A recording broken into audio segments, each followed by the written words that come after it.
This is Mr. Technical, Barry Horowitz, and you're listening to Double Axe Handle Smash Podcast. It's the best. Welcome to Double Axe Handle Smash Podcast with your hosts, two guys you've never heard of.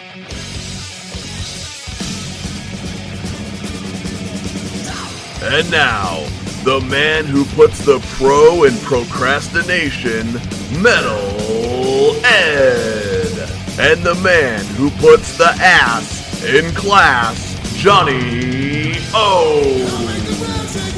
Welcome to Double Axe Handle Smash Podcast. I'm Johnny O. And I am Metal Ed. Metal Ed, what do we have in store for people today? Well, first of all, let's talk about our premiere episode. What a pleasure it was to speak to Sam Houston, hear his stories, have him regale us with his tales of the road, Jim Crockett Productions pissing all over Dusty's car. What was your favorite part? My favorite part was he wrote stupid on Jake the Snake's head. That was mine, too. That was great. And he never told that story before, according to him. So we had an exclusive. We sure did. What is on the agenda for today? Well, I'll tell you what's on the agenda for today. First of all, if you missed the first two podcasts, you can go to any one of your podcast providers. We're talking Amazon Music, Spotify, Stitcher, iHeartRadio, Podcast Addict, Podchaser, Pocket Casts, Deezer, Listen Notes, Player FM, Podcast Index, and more. Hopefully coming soon, we'll be on Pandora and we're going to be on Apple Music. They can catch us on Twitter at DAH_Smash. We have a Facebook page, Double Axe Handle Smash Podcast, and soon I'll have an Instagram up. You can go check out our website, dahsmash.com, for the newsletter, upcoming episodes, and announcements, and you can sign up to be a fan. We like fans, don't we? We love fans. It's summertime. We need fans. All right, so today's guest, man, he had an integral role in the 80s and 90s in the old WWF/E. A lot of people don't realize that Barry Horowitz had a very important job, like Metal Ed said.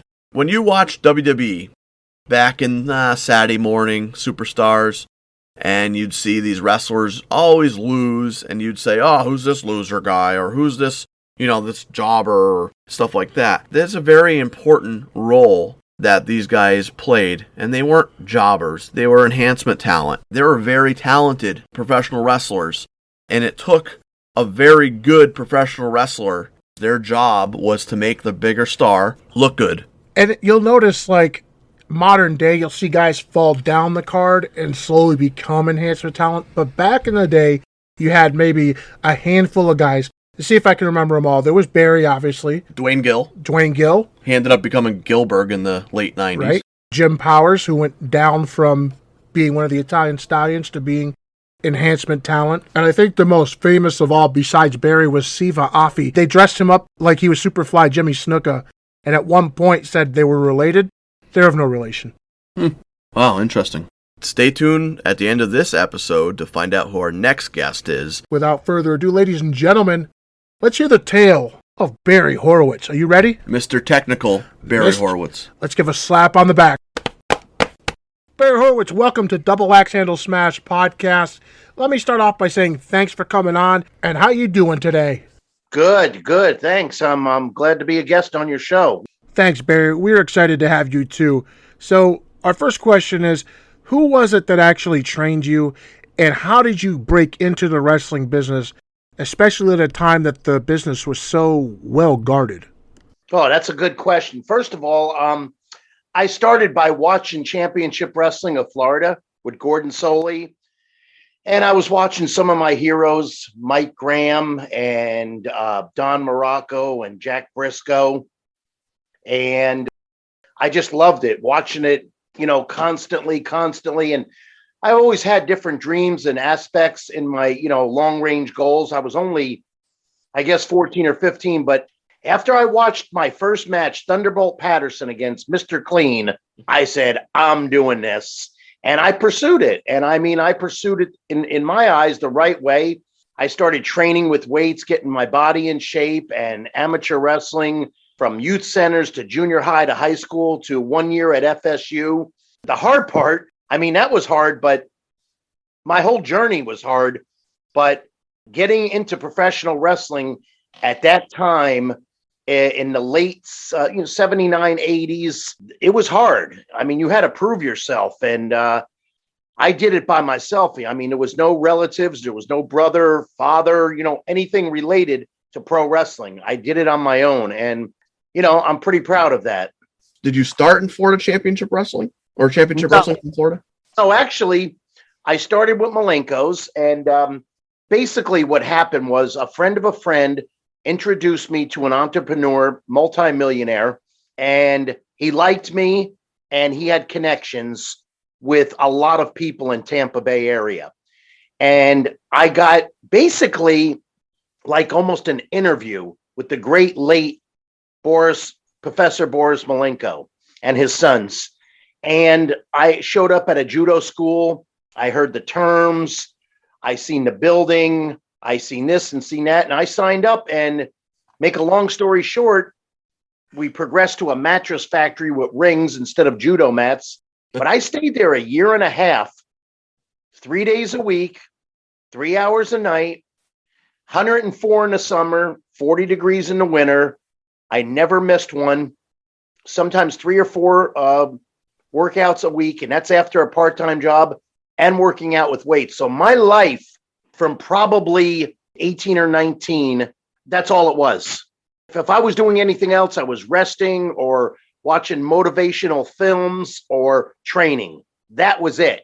It wasn't going out. It wasn't doing this. It wasn't doing that. But I wanted it that way. And I think it worked for me. I think it was a winning formula. You put your all in it. Exactly. 150%. So in 1985, your Wikipedia states that you won the NWA Florida Heavyweight title from Mike Graham in a tournament final. Yes. Talk us up about Florida a little more for the fans who don't really know a lot about how hot that territory was at the time. Florida Championship Wrestling was like, I guess, you would have your regional territories, which would probably be Memphis and Louisiana, Georgia Championship Wrestling, and Florida Championship Wrestling. But anybody who was anybody in the wrestling business went through Florida. I'm talking the greats, Bruiser Brody and Stan Hansen and the Briscoes, the Grahams, everybody that you saw in WWF, they were there. And what happens is those were the regionals, but the Mecca was going to work for Vince Sr. And nobody stayed there permanently. You would be there a few months. It wasn't like it is now because of the territories, so to speak. And not too many locals. The only local guys I could think of, Hulk Hogan, Steve Kern, Brian Blair, myself. There's a few other guys I don't mean to not mention, but were home guys, locals. You really didn't get too much attention or a push. And I was one of the fortunate. So was Kern, of course, Hogan and Blair. But to win the Florida title in those days, that was like, you won the Florida title, you were like next in line for a world title shot. I mean, it was huge. And I was overwhelmed, but I kept my cool, I mean, I go, wow, I just, especially Mike Graham in his hometown at the University of Tampa, Spartan Sports Center, it was called. I mean, I was in awe, but I controlled my emotions. And again, it worked for me. But working for Florida Championship Wrestling was an institution. It was a learning ground. It was just as important as my whole journey would progress. It was one of the stepping stones. All right, so while you were down there, you were managed by Percy Pringle, known worldwide to WWF fans as Paul Bearer. It's a well-known fact that he was a consummate ribber. Did he ever pull any pranks on you? Also, did he have any influence on you as a technical wrestler that you became? No, I would say he helped me with my interviews, and so did Gordon Soley. Also, I was managed by Sir Oliver Humperdinck at the time there, too. And as far as ribbing stories, he just ribbed me about just hygiene, like brushing my teeth too much or something. I don't know. I guess he didn't like brushing his teeth, but, I brush my teeth 2 or 3 times a day. I don't know. I guess that was funny to him, and it was all right with me. I didn't really care. I mean, to each his own. Right. You had a small stint in the WWF, correct? About a year I worked for Vince Sr. It was just doing TVs every 3 weeks in Allentown and Hamburg. But believe it or not, in those 2 days, I wrestled 6 times. I met the greats. I mean, Saito, Fuji, Bob Backlund, Don Morocco, Bob Orton Jr., Snuka, Hansen, Blackjack Mulligan. Wow. I mean, I know I missed Pedro Morales. I'm missing a bunch of stuff, but I'm trying to name all the heavy hitters, and it was just great. And I needed to go. You're building a house, the foundation, and I needed to progress to the next level on my house. And I asked Vince Sr., and I was supposed to go to Portland, Oregon, but it was filled up. So he sent me to Crockett Promotions in North Carolina. And that was where I got polished. I was wrestling 6 times a week. I was driving every night with the referee, which that means I stayed for every match, watched every match. Normally, I would travel with handsome Jimmy Valiant and Rufus R. Jones, and sometimes Vinny Valentino. And these guys were all straight-laced. We're always on time. We always did everything right. And all I would do, just sit and listen. And then there was times where I was also driving with Mike Rotundo and Rick Steamboat and Jay Youngblood and his brother Mark. And all I would do is just, listen, because what they're saying and what they're talking about, it was a good thing to follow, not a bad thing, because I'm a firm believer in, be a leader, not a follower. It works for me.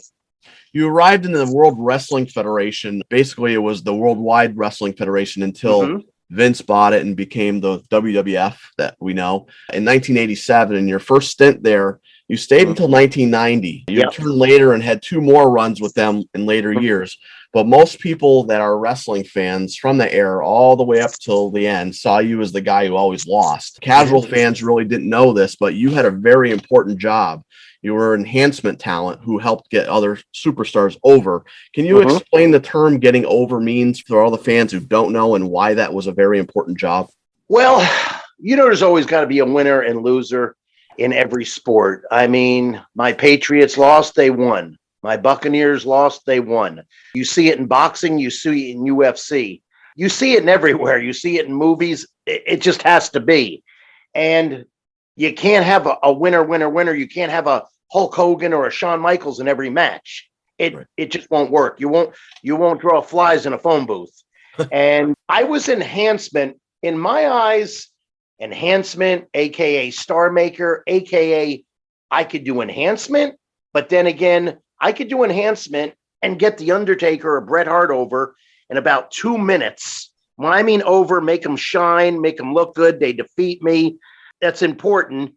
But if they don't get over and they're in the main event and we go to Madison Square Garden and don't put asses in the seats, nobody's going to make any money.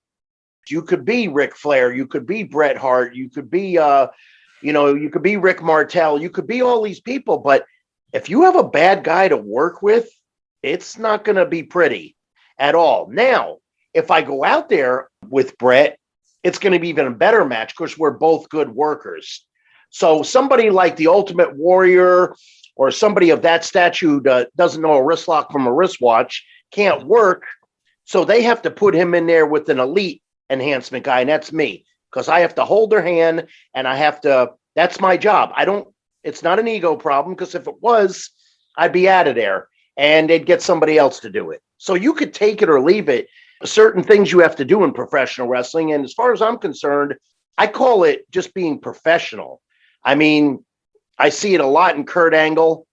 I see it a lot only in a few guys. I mean, when you start, it's not that you don't give a crap. Like, hey, just do what you want with me. I mean, I don't agree with that. But at the same time, I mean, if you're worried about your win-loss record, you need to hang up professional wrestling and join the UFC. Go in the cage with Brock Lesnar for about 30 seconds, get your face punched in until you can't breathe again, and you'll beg to come back to WWF. Yes, sir. And we've seen this a few times with wrestlers whose ego got so big that they thought, oh, I'm a badass, I'll go to UFC.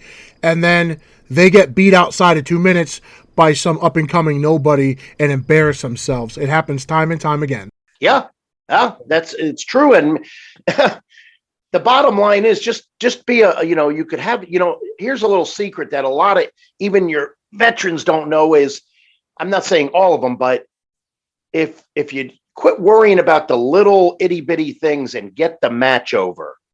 See what I'm saying? Yep. Not the referee, not yourself. Get the match over. Everything's going to be more fun. Everything's going to be pleasant. There'll be no pulling teeth. Believe me, I've did it with many people, and the ones that stand out are Skip and Owen Hart. There was no pulling teeth. And if you look at our matches to this day, they were phenomenal. They were chain wrestling at its finest.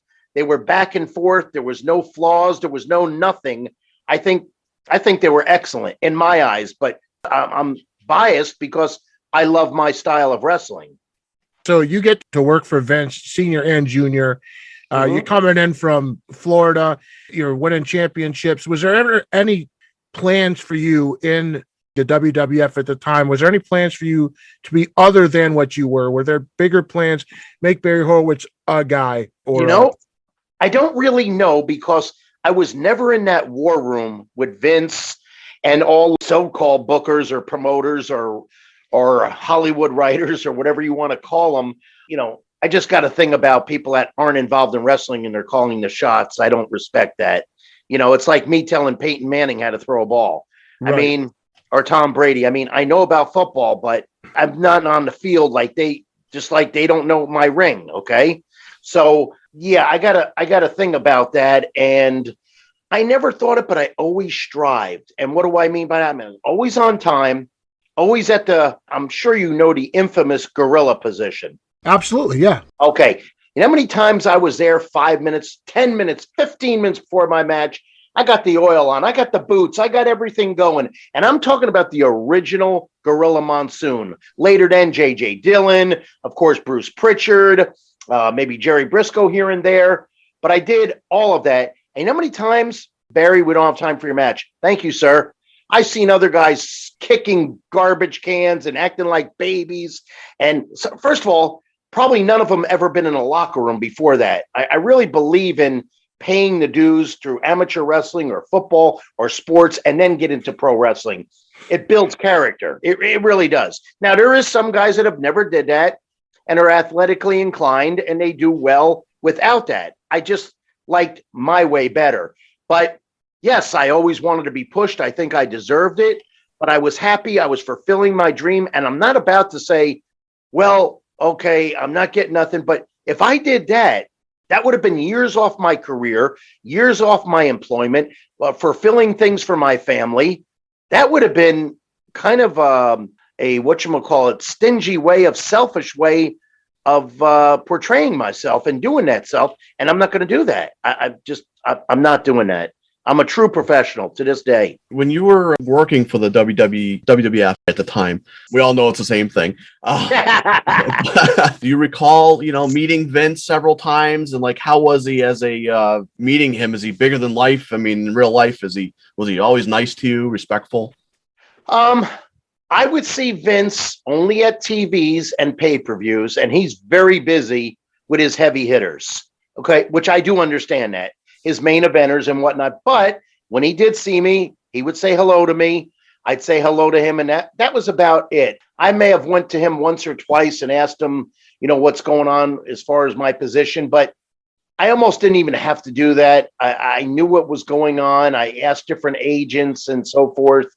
And I said, you just got to strive harder and harder. Because I know guys, this is a bad way of doing business. Well, I'm not getting pushed.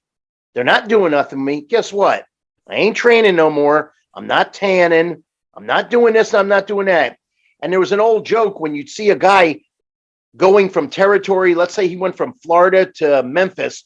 All of a sudden, he's leaving in a week. All of a sudden, he's training. He's going to another territory. He's dieting. He's doing everything. It was a joke that you were leaving. But I never believed in that. And I don't call it an obsession. I call it accountability and being a pro. And I've always just my gear, my working out, and it did pay off for me. It could have paid off a little bit more, but to this day, people know who I am. My resume speaks for itself. And anything that's out there, I basically did it myself as far as, social media. Been in almost every territory in the world, worked for everybody except for ECW. And I don't care about ECW. Paul Heyman doesn't like me and I don't like him. And, that's that. And I don't care about ECW. I don't like falling off ladders and stuff, because as far as I'm concerned, the last time I went by Madison Square Garden, on the marquee, it says wrestling. It doesn't say hammers and thumbtacks and just be a professional stuntman tonight and jump off a ladder. Hopefully you won't break your ass or your hip. Okay, let's talk about your first departure from WWF. According to your Wikipedia, you left in 1990 and you came back in 1991 and you had some work in between. Can you elaborate on that? Well, actually, I partially broke my neck. And that's why I did leave. I did have to leave for a year, 11 months to rehab. And when I came back after the 11th month, I was like brand new because I was still young and I was taking care of myself and doing all the right things. And that's when they didn't re-sign me. It was nothing personal. The roster was filled up. What could you do? It's, you go a job, like if you go to Walmart or Ace Hardware or something, it's a safe answer if they don't want you without getting sued. We just don't have room for you today. What are you going to do? What are you going to do? What are you going to say? You know what I mean? So I went to WCW. I think that was like about 2 years, but I bounced from WCW to All Japan Pro Wrestling. I did independent. I went to Zimbabwe, India. I floated all over the place. And then I think I went back to WWF in, was it 93? Pretty sure it was 93 because I was, I was involved in the main event at Survivor Series in Boston Gardens where I was the Red Knight. Well, I bounced around. I remember I was in the bathroom at the time and J.J. Dillon was in there and I'm walking in, he goes, he said something about, hey, I saw you on Global Wrestling and I saw you. And he goes, he mentioned like, you work here, but I go, well, when you put me under contract, I'll stop working for these people. And back then you could do all that. I mean, I was on Global getting pushed and getting wins and had the junior heavyweight title. And then I was doing enhancement for the other. So what does that tell you? See, I mean, think about it too now. Let's just say that the tables were turned and we pick a Shawn Michaels, we pick a Brad Armstrong, somebody of that caliber easily could have happened to them. Where, even though the build or your looks or anything, and sometimes you don't get over with all that kind of crap, and they could have easily been in my shoes. I could have been in their shoes. It's, it's kind of a, I don't know, it's kind of a hit or miss thing. But still, again, I'm going back to my roots that I did this all myself. We're having this interview, and I did a lot of things in my career and still are. I'm still relevant. So my training, my thought process, my journey has paid off, but also the way I conduct myself, the way I perform in the ring, everything I do, it did something because I'm relevant. Otherwise, I would just be, oh, that was just a guy that just did part-time jobs. He just got beat and, bounced around. And some of those guys, nothing against them, that's all they wanted to do. I mean, they weren't in great shape and they just got beat up. And, if that's what they wanted, I just didn't want to be a part-time wrestler either. This was forever. This was my career. So you eventually make your way back to the company and they put you in a program where you win. Everybody remembers Horowitz wins. How did that situation come to pass? To this day, I really don't know. Again, I'm sure Bruce Pritchard and some of those guys would actually know the nitty gritty, but all I know is I thought it was State College, Pennsylvania or Wilkesboro. I'll never forget. I walked in there. I was traveling with Dutch Mantell and Kevin Nash came up to me. He was at the time, Big Daddy Cool Diesel. I always got along with him, talk different stories and training stuff and just different things. And I've worked with him. And I was back, I met Kevin when he was Master Blaster in WCW, when he was Green, when he first started with Al Green. And then he gave him another partner, or he had another partner and then they gave him Al Green. Sorry. So anyway, he tells me I'm going to get a big win tonight. So, there's a lot of ribbing that goes on in the wrestling business. So I went along with it. I really didn't know if it was, I was excited, but I said, I can't get crazy about this and put it over and look like an idiot. And then I'm told that to go to catering, okay, it was all cleaned up. The tables were empty. It was out in the open. Pat Patterson needs to speak to you. I sit at a table. He lays it out to me. So now I know it's a shoot. He goes, I don't know how far we're going to go with this, Barry, but we'll take it one day at a time. Well, from that day, it lasted a good year. It could have lasted longer. I don't know why. I mean, I've seen other guys that I worked better than that. They lasted longer. They repackaged them or whatever. But anyway, that was it. So I'm assuming I was told that one of the agents, I think it was Blackjack Lanza, watched my match at the Bradley Center in Milwaukee, me against Skip. First time we just wrestled, and I put him over, and they liked it. And they said, maybe we could do something with this. And I think it went from there. So they probably, all of, Pat Patterson, everybody, Vince, and what have you, the powers to be, talked it over and thought about it, which I thought they did some pretty cool things with me. I mean, I did a commercial for Karate Fighters. I was the captain of my team at Survivor Series. I progressed to that Red Knight deal thing, and I was at WrestleMania in Anaheim. I was a celebrity softball tournament. I mean, it really opened up a lot of doors for me as far as publicity and notoriety and credibility. That's awesome. Kind of skipping back real quick, I actually saw you wrestled Owen Hart many times. Mm-hmm. Oh, tell us about Owen Hart and maybe any stories of when you did wrestle him. Owen rib stories. A lot of people don't notice, and those dumbbells at Dark Side of the Ring, when they did that Owen Hart story, they missed a key ingredient, and that was me. And why am I putting myself over? Because I had Chief Jay Strongbow walk up to me Monday Night Raw, Bristol, Tennessee, Viking Hall. Hey, Mr. Horowitz, get in the car with me. We're going to pick up this kid at the airport named Owen Hart. It's Brett's brother.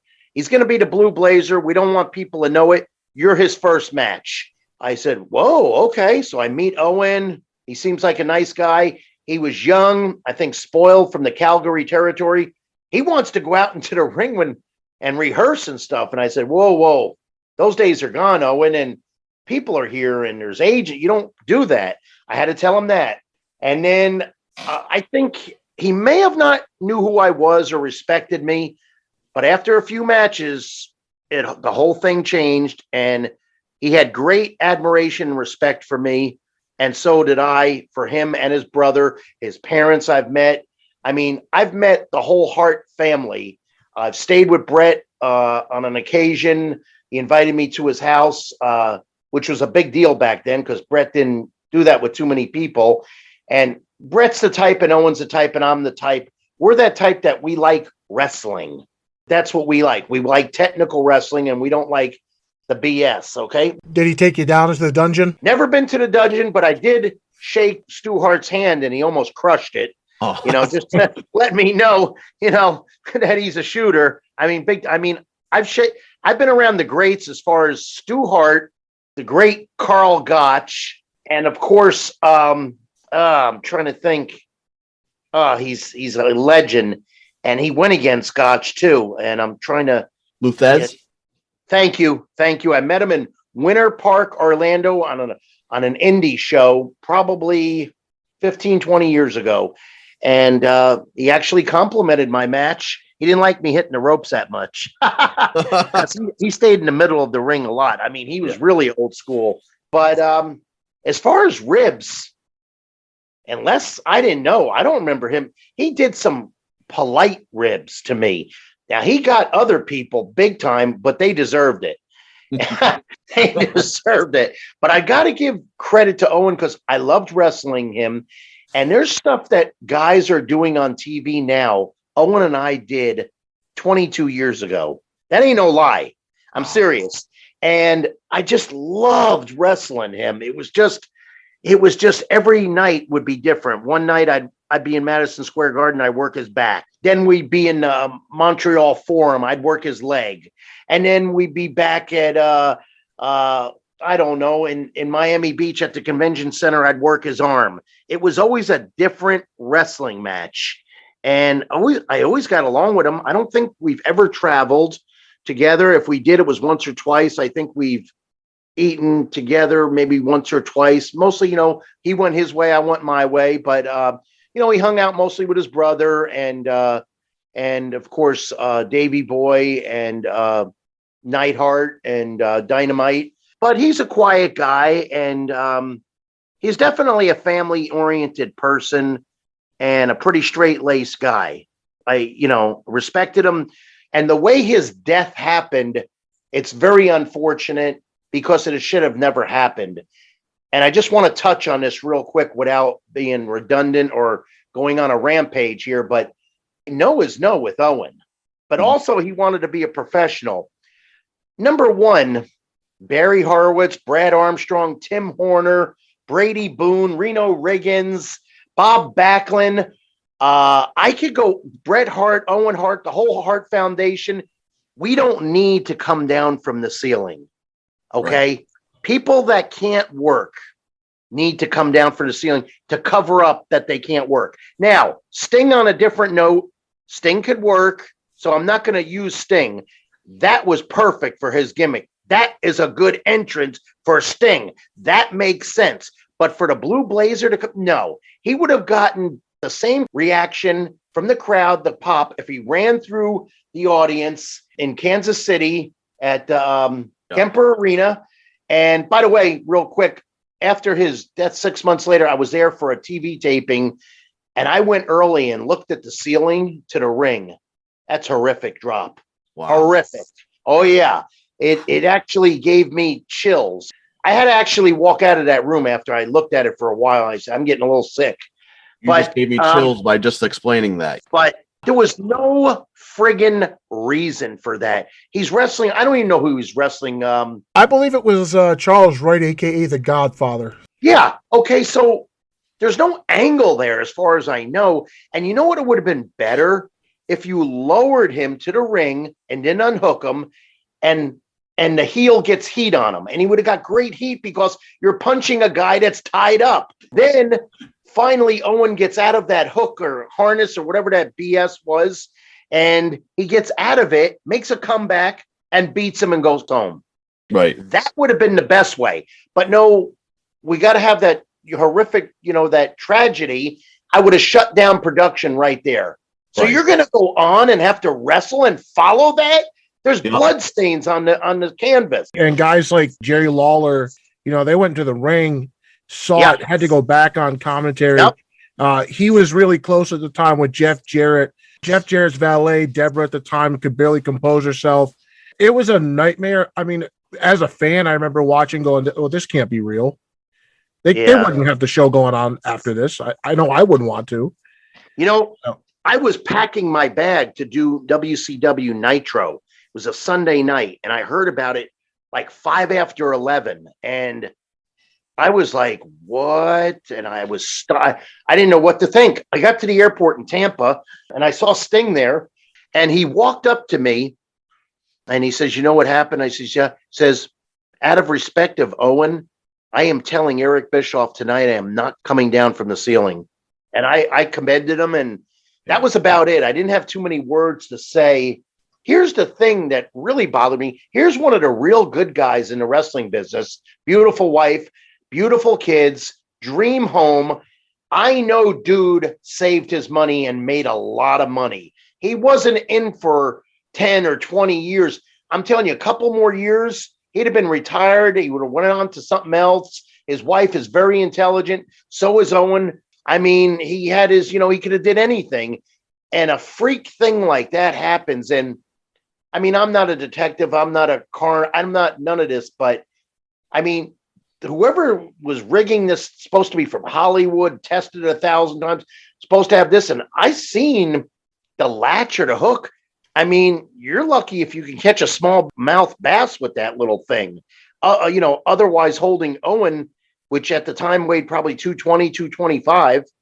I mean, I don't know if he hit it. I don't know if the feathers got tangled up. I don't know. But the bottom line is he should have been here today. Don't come from the friggin' ceiling. Okay, do you think it was the right call for his wife, Dr. Martha Hart, to keep his name out of the WWE Hall of Fame and to keep his kids away from the business that he loved? I got to respect her wishes. Definitely, without a doubt, he belongs in the Hall of Fame, as do I, as do a lot of other people. Case in point, Rick Martin. That was going to be my next question, but you already answered it. Anyway, that's neither here or there because that's kind of flim flam. Come on, guys. We know about the Hall of Fame. Come on. Absolutely. Right. Kid Rock's in there, but Barry Horowitz isn't. Sonny's in there, but Barry Horowitz isn't. Give me a friggin' break. We really think that you should be in the Hall of Fame, really. I think I wrote to you on Facebook on your page or on a comment, and I said Barry Horowitz for the Hall of Fame. Every time the Hall of Fame season comes around, I'm always like, Barry Horowitz for Hall of Fame. You click like on it, so. I appreciate that. I mean, it's good to get recognition. That's important, but as far as the way they go about it, I mean, that and 10 cents will get you a cup of coffee. Yeah, right. So, after the Body Donna's angle and you beating Chris Candido, they kind of pushed you. They made you kind of a nerd character, and they played up your Jewish heritage, put a Star of David on your trunks. Teamed you with Hakushi, gave you many wins. They seemed to kill off your push, and you wrestled your last WWE match in 1997. You left and you went to WCW. WCW at this time was on fire. They were besting WWF in the ratings during the Monday Night Wars, and they put you on their show on Saturdays called WCW Saturday Night. Did you reach out to WCW, or did they reach out to you? Did they hire you as an enhancement talent because of your storied reputation? How was the locker room different than what it was in the WWF? Well, first, I talked to Terry Taylor. He talked to Eric Bischoff. They wanted me just for their Saturday night show. And I said, listen, I've been doing this a long time. No offense if that's all you got, but I want to be the whole ball of wax. So I was on Thunder's Nitros. I think I did a Halloween Havoc. And then it got reduced just to Saturday nights, which was fine. I was still making the same amount, but it was good because I still got on a lot of Thunders and Nitros, and they did a little something with me. And actually, before they were closing, we were just starting an angle, me and Alan Funk. And then I did one with David Flair that, it was okay. It was good exposure for me. I got a hold of Terry Taylor and they okayed it. And then, I had a contract with them, and it would have been nice. I guess I would have still been there. What I don't get is when they closed down, I don't know why WWF couldn't pick me up and take me. I don't understand that. Nobody even contacted me. They'll contact you when they need you, but when they don't, there was no professionalism there. And God forbid if you do that to them or anybody else that's in charge, you're wrong, but they're allowed to do it to you. As far as the locker room, I'll be honest with you. I get in the locker room, I get my space or get my spot, and I dress early because I stretch and warm up and go over my match with my opponent or in my mind. I'm really not out there to hang out and just sit in the locker room. Like, you'll see some certain guys just, playing cards or just reading a book or smoking cigarettes or eating a hot dog or something. I was never in that type of mode. I picked up from other veterans, but I'll never forget what Bob Backlund once told me.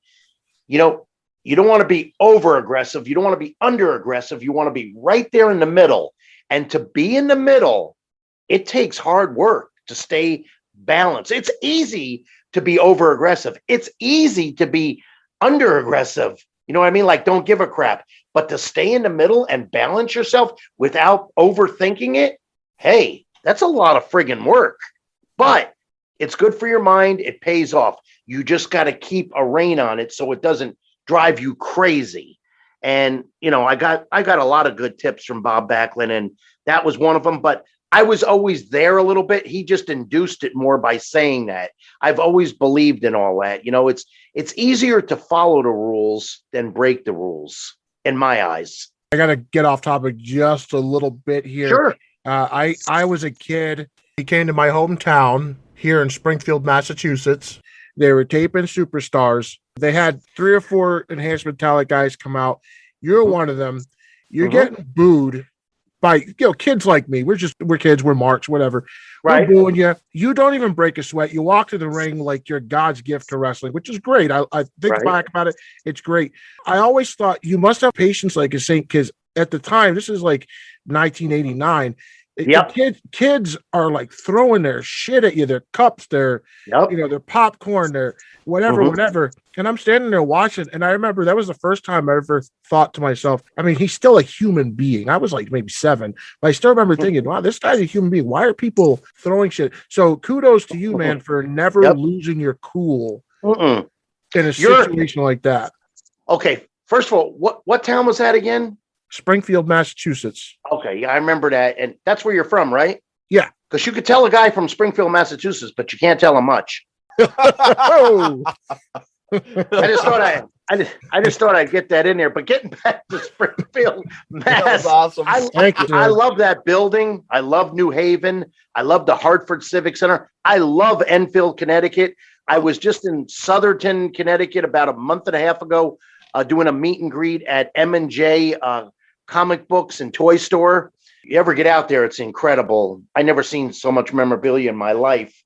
And this is how I look at that statement, what you just said. That's my job. I'm a heel. Nobody's spitting on me. Nobody's knifing me. Nobody's killing me. That's their prerogative. I want them to be hot at me. That's my job. And if you're going to get mad at that, you're a mark. You're a mark for yourself. Get out of the wrestling business. Because like Dr. Death Steve Williams once told me, hey, wrestling ain't ballet. If it was, everybody could be a pro wrestler and make a lot of money. Right. Well, it's not. And it's not the way it goes as far as yourself and these people. I they get the chant loser, or they'll try to use jargons, verbiage or jargon that pro wrestlers use because they get it off the internet and they think they're smart. I don't put any of that over. See, here's how it works. I work you. You don't work me. I'm the pro. Right?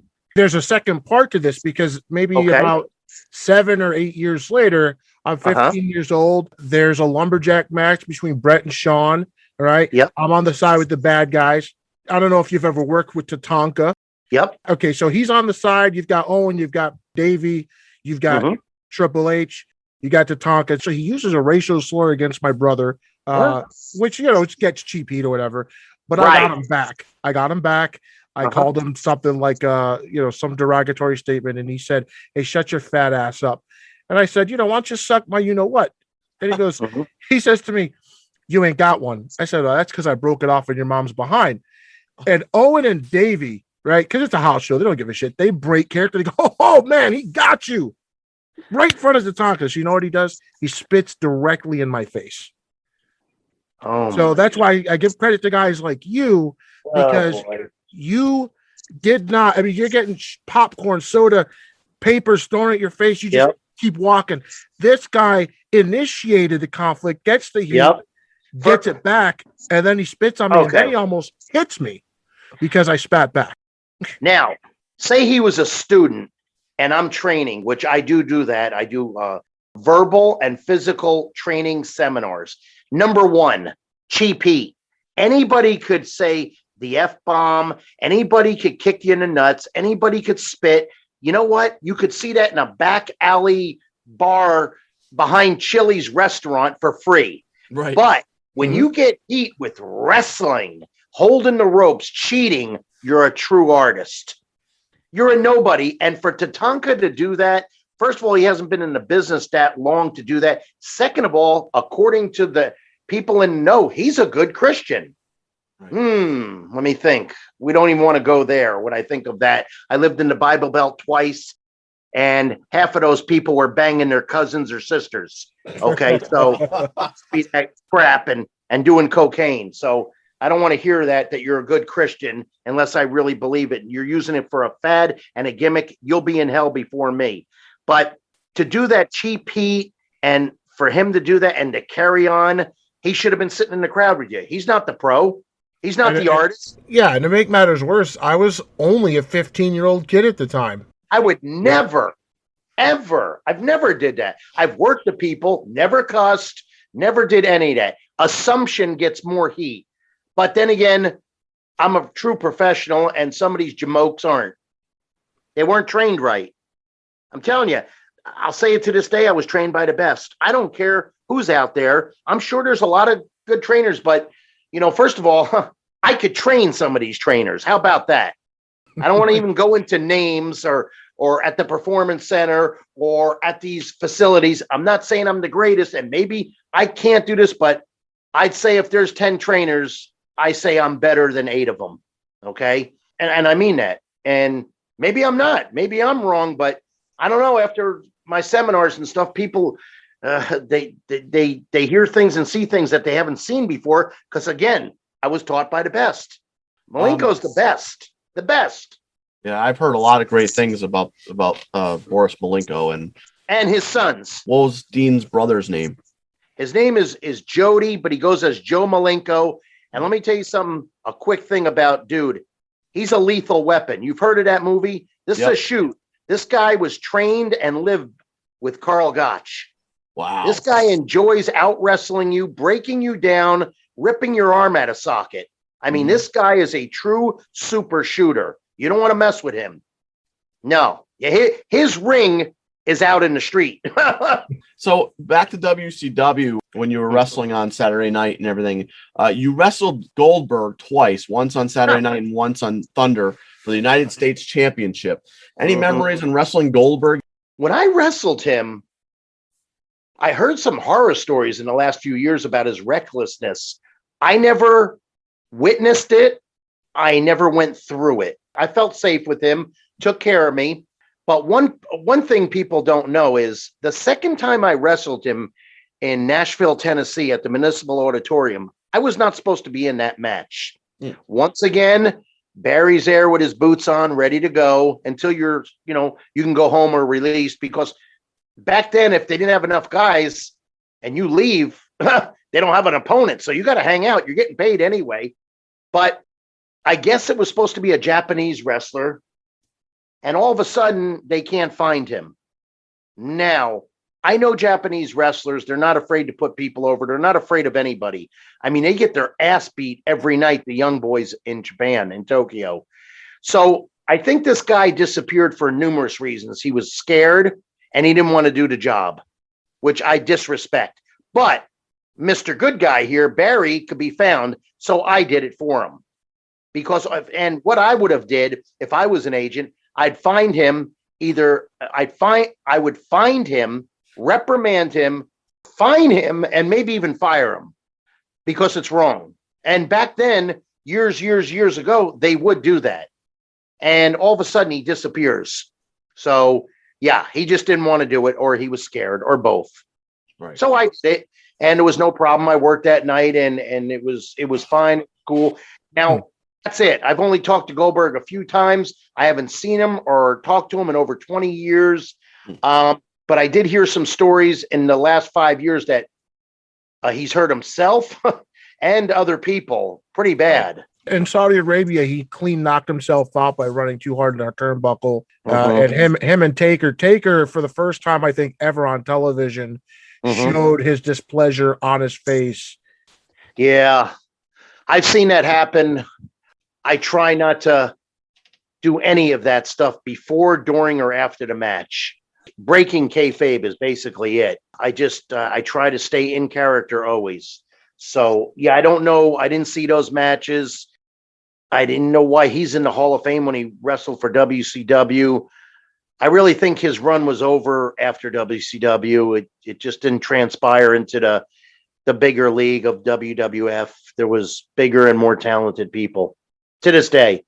You fought in the 60-man Battle Royal World War III WCW pay-per-view. Do you remember that? And yeah, vaguely. 3 rings, right? Got 3 rings, yeah.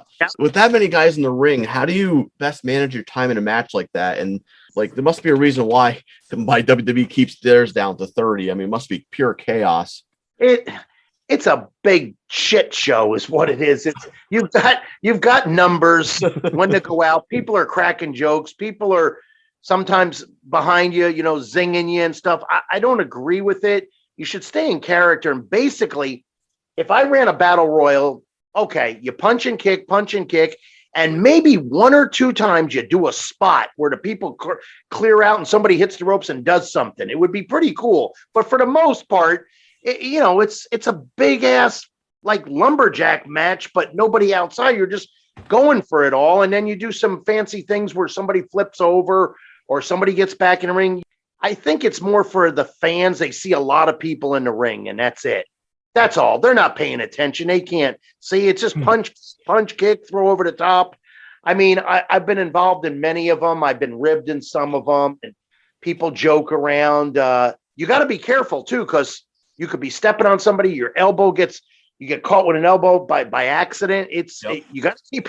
It's like a pull apart. You got to be careful of those too when you see those pull aparts on TV. Yeah, you got to be careful. So it's mostly for the fans' pleasure. All right, so after the fold of WCW 2001, WWE doesn't pick up your contract. You then go to the independent circuits. Yep. According to Wikipedia, your last match was in 2013. Mm-hmm. What do you want your legacy, or how do you feel that your legacy should be remembered in the wrestling business? I would think just as a straight shooter and as far as just being a professional and do what I'm told, not because I'm scared or anything like that. It was my dream. And just a good worker, a good hand. And my journey isn't over until I seek and own a coaching job with a formidable company. I don't care who it is, except Impact. They don't know how to return a phone call. My motto is, if you can't call me, you can't pay me. And I don't deliver until cash in hand. So I would say that's what I want. And I don't care if it's a couple times a week or every day. I would love to mentor, young guys. And it's not all about hip tosses and arm drags. It's about presenting yourself in the ring and out of the ring. Maybe if people taught that to the Warrior, he wouldn't be screaming in diners and having rages and, smartening them up. You got a bodybuilder and you smarten them up to wrestling business in 2 days. I mean, come on now. Come on. It won't happen. He was at the right time in the right place, and that's it. To this day, he would not get over. If he went to Japan, they would send him on a jet home the next day. You need to wrestle. And as far as the look and the charisma, Batista blows him away in my eyes. And I never met Batista. I'm calling it like it is. I don't care if I like you or dislike you. I call it like it is. In the world of wrestling, some people won't put over people verbally or won't mention it because they don't like them or they think they're this or think of that. It's childish. I call it like it is. So just to end this interview, I just want to go through a few rapid fire questions, if you don't mind. Yeah. How many times do you think you've ever been to the WWE headquarters? Oh, wow. That's good. Never. All right. Oh, okay. How about your favorite opponent then? That's going to be hard. I've had a lot. I'm serious. You can name like 4 or 5 if you want. Oh, okay. I would say definitely Tom Zink, Wildfire Tommy Rich, Brad Armstrong, of course, Skip and Owen, Brady Boone. There's others, but I named my main guys. If I had a favorite match, if you were going to ask me that, who would you love to wrestle? Well, it would be Kurt Angle. Oh, okay. I was going to ask you the best worker you've never got to work with. Kurt Angle. What would you say was your favorite finisher to take? My favorite to take a finisher? Oh, yeah. Oh, wow. God, there's so many. I mean, something. I don't know. Oh, wow. Or say like the safest one you've ever taken. The safest. I would say Undertaker's Tombstone. Very safe. He takes care of you. And how about your least favorite? Oh, my least favorite. That's easy. I despised the Brain Buster done by Coco Beware. Oh, no. What's the reason for that? It's a full shoot. You get dropped on your friggin' head. And that's why you have a neck injury 11 months later. Ouch. Is that how you broke your neck? Yes. Oh. That and thousands of bumps. Favorite food? Healthy or non-healthy? Both. Give me one of each. Oh, of course, healthy would probably be chicken and rice. As far as unhealthy, any kind of good burger. Now, who would you say was your best friend in the wrestling business? Okay. There's a little joke about best friends. Best friend in the business. If you want a friend in the wrestling business, buy a dog. Is that why the Bulldogs had Matilda? Something like that. Well, we really appreciate your great interview. I hope you get what you're looking for, your dream job as a trainer or agent or coach. Before I leave, if you don't mind, because I almost forgot, I should have did it in the beginning. I just wanted to say that I'm hotter than hell on cameo.com right now. My Facebook is blowing up. ProWrestlingTees.com is blowing up. YouTube, awesome. This is brand spanking new. Just received from California, and they'll be going on sale ASAP, is the Mini Me's. Basically, they're miniature figurines, which are new, and they're new for me, but they've been out, but they are new for me. And also I have a Funko Pop, but these are basically pint-size all-stars, and they are put out by Pro Wrestling Loot, and they're pretty cool looking. They're really awesome. And also in the next 10 or 11 months, that's licensed, by the way, that product. I will have a licensed, not a copycat, a licensed action figure will be ready coming out of New York in about 11 months. Oh, that's awesome. Yeah, it is awesome. The Funko Pops and I just call them Mini Me's, really cool. And also I wanted to let you know that there is, I'm going to say so-called, a lot of great wrestlers in the wrestling business, but Barry Horowitz wrestles great. Thank you so much for your time. Barry Horowitz, thank you for showing up on the Double Axe Handle Smash podcast. Class act, my brother. Thank you. Take care of yourself. I appreciate it. Thanks for having me on, guys. Yeah. Thank you very much. Thank you very much. All right. Take care. Yeah, You have too. a great night. Barry Horowitz, ladies and gentlemen. Johnny, what'd you think? Oh, man, that was awesome. Great shooter, great talker. Man, it was just awesome. It's a lot better than I expected, a lot more insightful than I expected. Speaking of unexpected, check out our next episode in 2 weeks, where we interview a man who did one of the most unexpected face turns of all time. Next time on Double Axe Handle Smash podcast, Mr. Nikita Koloff shares his story with us. Till next time, everyone, this is Metal Ed, Johnny O. and this has been the Double Axe Handle Smash Podcast.